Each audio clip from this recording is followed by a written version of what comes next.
Inexperienced crew members, a lack of bad weather readiness, pressure from passengers to land quickly, and the pilot's refusal to look for an alternative landing site.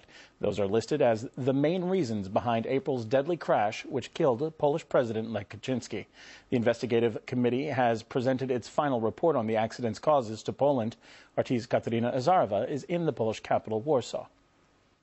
This is the biggest news story in Poland today, of course. Every single news channeling devoting a lot of coverage to the story, to the reaction. And, of course, reaction to the report released by the committee is, of course, mixed. Some are saying that it is a truthful report and a necessary, albeit painful, step in relations between Moscow and Warsaw, that it is a necessary step that will allow the two sides to close this tragic and painful chapter of their shared past and hopefully move on. Others, of course, including the former Polish President Lech Kaczynski, his brother, are saying that the report is nothing but a joke, that it is presenting the Polish side with falsified data.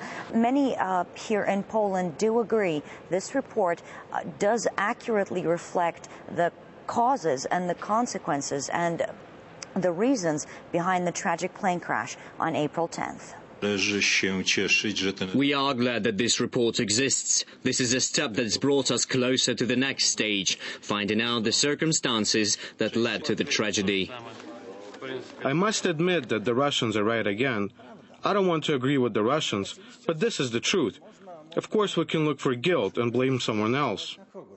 Well, this report, of course, was not only awaited in Russia and in Poland, but also within the international community. Everybody, of course, waiting to see what the special committee would list as the causes for that tragic plane crash. And admittedly, a lot of the experts within the international community do seem to agree with the committee's findings, some of them even going as far as to say that whatever the circumstances, be it tough weather conditions, difficult airplanes, little preparation.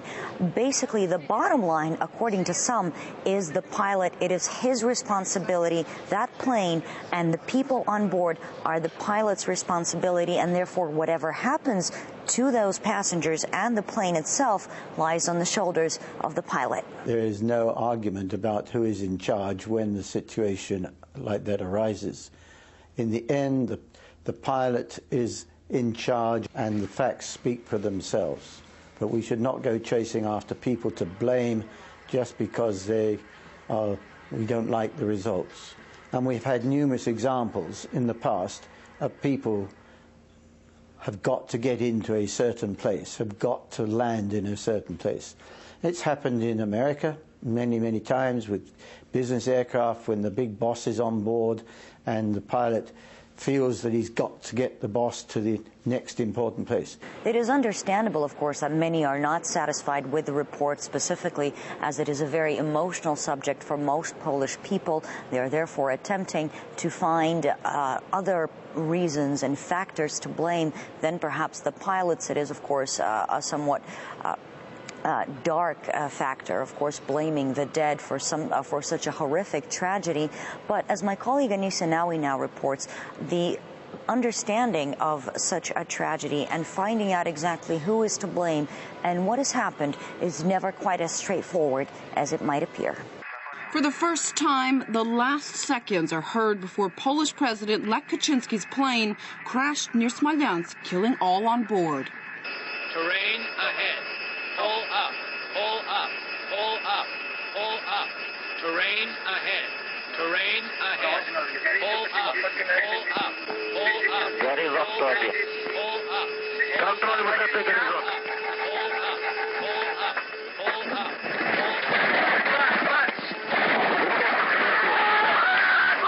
The crew ignored warnings from the aircraft's automated system to pull up and advice from air traffic controllers to land at an alternate airport, plus were inexperienced flying in bad weather.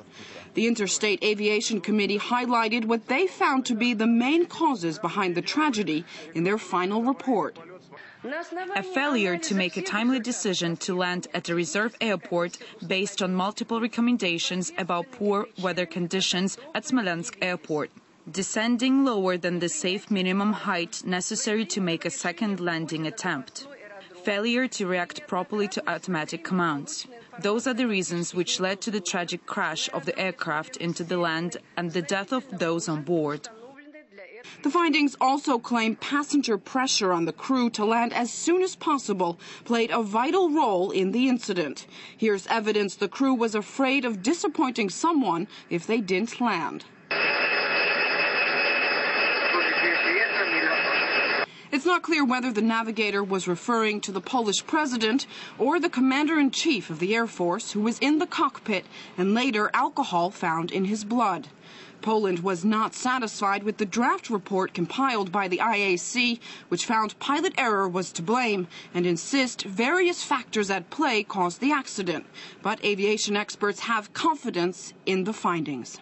My experience with the Russian investigators has been very good. They're a very high-quality organization, and I believe that the investigation was generally carried out in accordance with the International Civil Aviation Organization Annex 13, which is the international standard for accident investigation. Poland and Russia have a turbulent history, and it was hoped politics wouldn't cloud the investigation. I think what the Polish government wants to be able to present to the Polish people is that this was not purely the fault of the Polish crew and that Russia takes some blame for it as well. I don't think this is very much to do with the facts. I think it's all to do with politics.